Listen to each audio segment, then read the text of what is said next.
আসসালামু আলাইকুম রহমতুল্লাহি ওবরাকাতুহ। প্রিয় ইব্রাহিম আকন অন চ্যানেলের শ্রোতা বন্ধুরা, আল্লাহ রহমতে আপনারা সকলেই ভালো আছেন।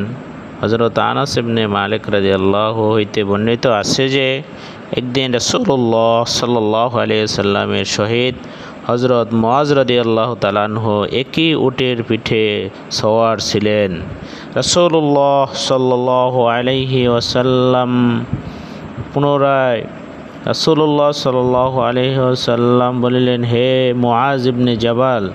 তিনি আরজ করিলেন, লাব্বাইক ইয়া রাসূলুল্লাহ ওয়া সা'দাইক। হে আল্লাহর রাসূল, আমি হাজির। রাসূলুল্লাহ সাল্লাল্লাহু আলাইহি ওয়াসাল্লাম পুনরায় বলিলেন, হে মুআজ। তিনি আরজ করিলেন, লাব্বাইক ইয়া রাসূলুল্লাহ ওয়া সা'দাইক। হে আল্লাহর রাসূল, আমি হাজির। তিনবার এমন হইল। অতঃপর রাসূলুল্লাহ সাল্লাল্লাহু আলাইহি ওয়াসাল্লাম ইরশাদ করিলেন, যে ব্যক্তি খাঁটি মনে সাক্ষ্য দেয় যে আল্লাহ তাআলা ছাড়া কোনো মাবুদ নাই এবং মুহাম্মদ সাল্লাল্লাহু আলাইহি ওয়াসাল্লাম আল্লাহ তাআলার রাসূল, আল্লাহ তাআলা এরূপ ব্যক্তিকে দোজখের উপর হারাম করিয়া দিয়াছেন। হযরত মুআজ রাদিয়াল্লাহু এই সুসংবাদ শুনিয়া আরজ করিলেন, আমি কি লোকদেরকে ইহার খবর দিব না, যাহাতে তাহারা খুশি হইয়া যায়? রাসূলুল্লাহ সাল্লাল্লাহু আলাইহি সাল্লাম ইরশাদ করিলেন, তখন তাহারা উহার উপর ভরসা করিয়া বসিয়া থাকিবে, আমল করা ছাড়িয়া দিবে।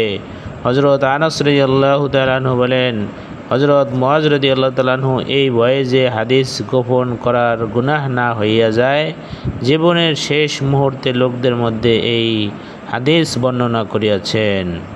বুখারী শরীফ। যে সকল হাদিসে শুধু লা ইলাহা ইল্লাল্লাহু মুহাম্মাদুর রাসূলুল্লাহের সাক্ষ্যের উপর দোজখের আগুন হারাম হওয়া উল্লেখিত আছে, হাদিস ব্যাখ্যাকারক এইরূপ হাদিসসমূহের দুইটি অর্থ বর্ণনা করিয়াছেন। এক, এই যে দোজখের চিরস্থায়ী আযাব হইতে মুক্তি পাইবে, অর্থাৎ কাফির মুশরিকদের মতো চিরস্থায়ীভাবে তাহাদেরকে দোজখে রাখা হইবে না, যদিও মন্দ আমলের শাস্তির জন্য কিছু সময় দোজখে রাখা হইবে।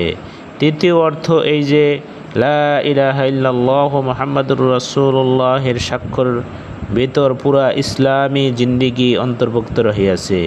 যে ব্যক্তি খাঁটি অন্তরে এবং বুঝিয়া শুনিয়া এই সাক্ষ্য দিয়াছে, তাহার জিন্দেগি পরিপূর্ণরূপে দ্বীন ইসলাম মোতাবেক হইবে।